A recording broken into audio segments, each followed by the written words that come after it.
Yo, what's up, guys? I'm here with your Wednesday training session. Today, we're going to build on the training we've been doing the last couple of Wednesdays. What we're going to do is start again with an activation circuit. Last week was a pairing, so we're going to add in dead bugs today.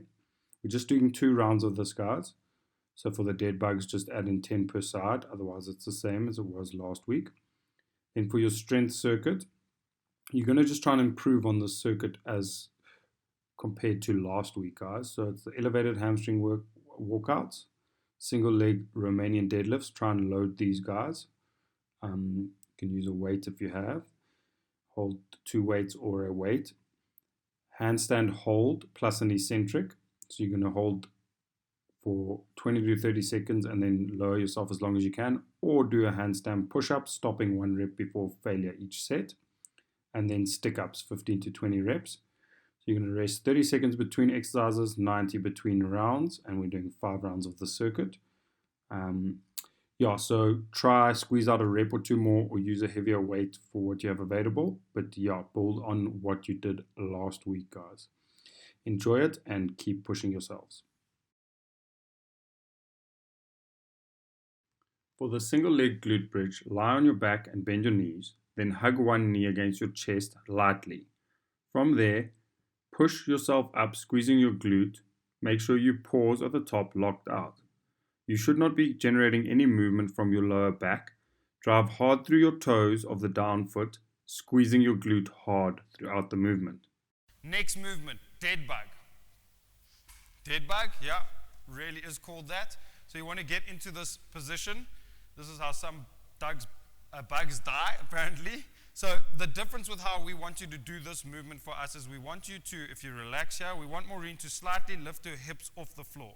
She's going to press her feet into the air, creating a little bit of a gap under her pelvis here, okay? And then you're going to relax your neck and your shoulders, completely relax them. Then we're going to slowly lower her left foot and her right arm, slowly keeping the midsection engaged. You'll feel that work, guys, and then the opposite side. At first, your cohorts might scream at you and not want to do this movement. Just practice a few times, you'll get it going, guys. Once you get it going, you will feel how much it really works, that midsection. And again, it's a contralateral, which means opposite pattern, which is very important to functional movement. Okay, this can even help improve your running. It's as crazy as it seems. Okay, so keep going, Maureen.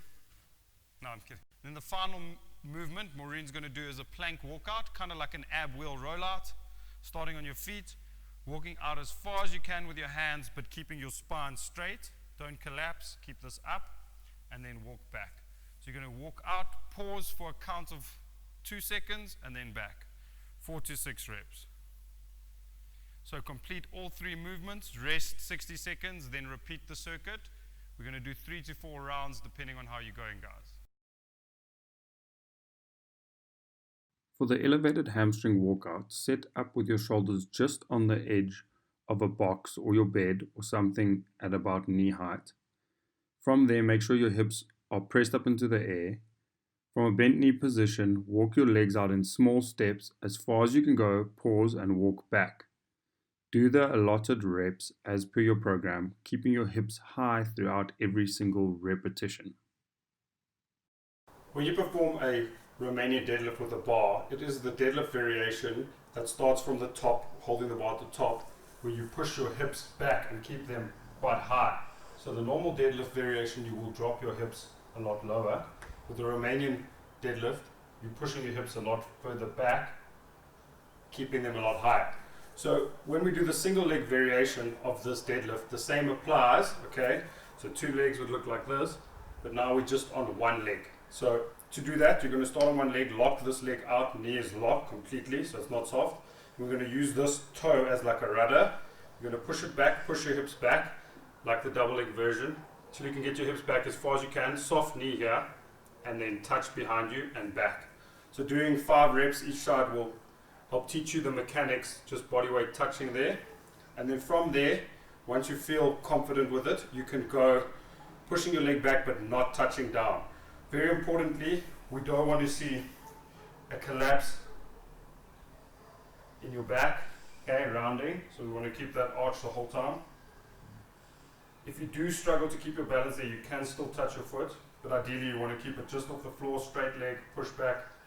Okay. Another important factor here, guys, is we don't want to see the hip open up or the shoulder open up. So you don't want to see this happen. As you push back, this happen. Because then the hips are uneven and it's the wrong mechanics. So we want to, as if we had two lights on our pelvic bones here, they must point straight on the road the whole time.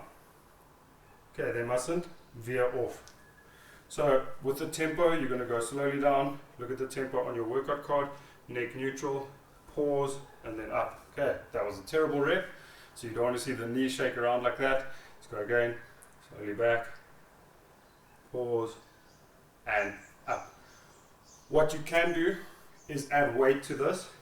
If you have a kettlebell, you can hold it into the opposite hand, or a dumbbell in the opposite hand to the leg that's down, or two weights.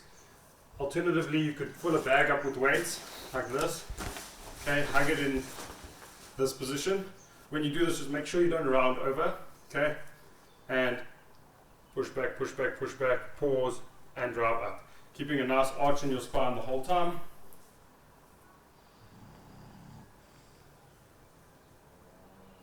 And up.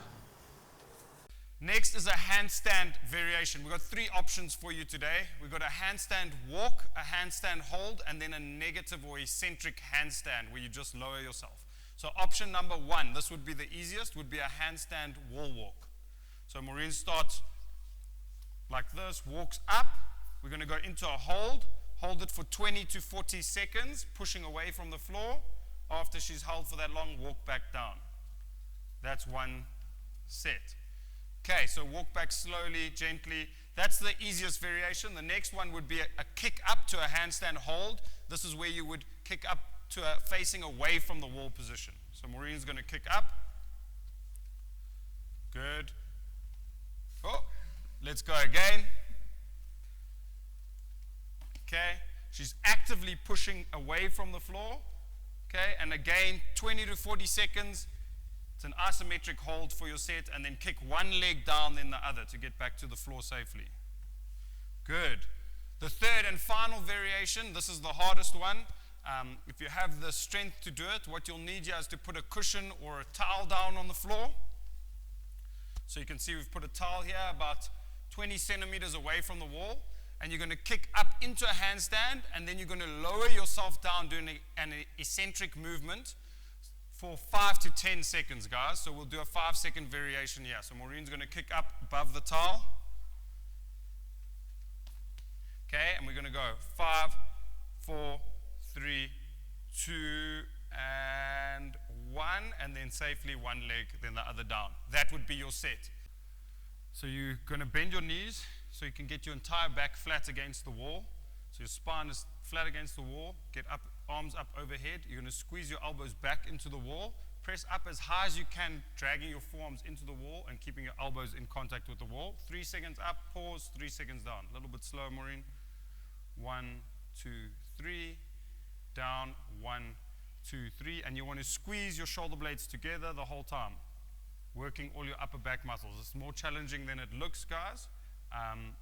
12 repetitions of that one. Well, between 10 to 15, but 12 should be good for most of you.